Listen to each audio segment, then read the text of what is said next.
Talk about a couple of the committees where you have leadership roles. Well, the Commerce Committee I'm the vice chairman of, in higher education.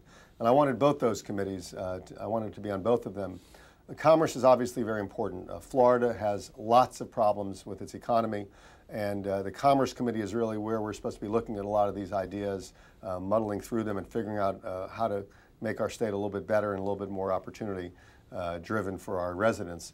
And the higher ed, I think, is actually very similar to commerce, because I believe that virtually every great challenge of our state begins and ends with how well we educate our workforce and how many of our residents go from a high school degree to a community college or a university degree. That is a way to transform your economy. So I wanted those two committees because I do believe virtually every challenge of our state begins and ends with how well we educate our workforce. Well, let's talk about education for a minute, because another reality that all of you in the legislature are dealing with is this poor economy that we have nationally and internationally, and then the impact of the economy on the declining revenues of state budget and the funding for education.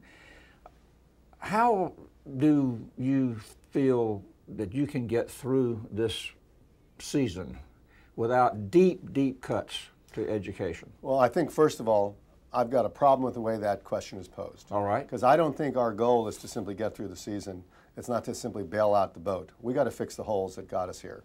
And Florida, while we are clearly the victim of larger macro trends, a credit crisis, a mortgage crisis, candidly, a lot of our problems were created by ourselves. We have not invested in education sufficiently, I believe. And the worst thing we can do right now is further cuts to education.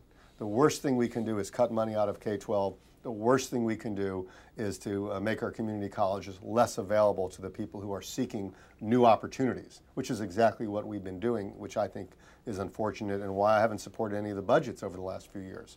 So I think the first thing we've got to do is find the revenue streams that are not a burden on our economy and not a burden on the middle class, and make sure they are available for public education. When you say revenue streams, that generally brings up the T word, taxes. Are you saying that that is really on the table in the Senate?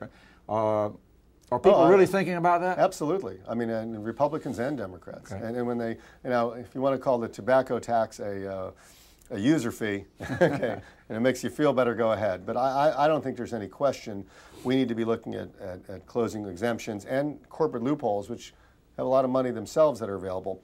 Not things that distort the economy, but simply things that create tax equity. Because the problem with Florida is we are considered a low-tax state by virtually any index, but we have a tax crisis.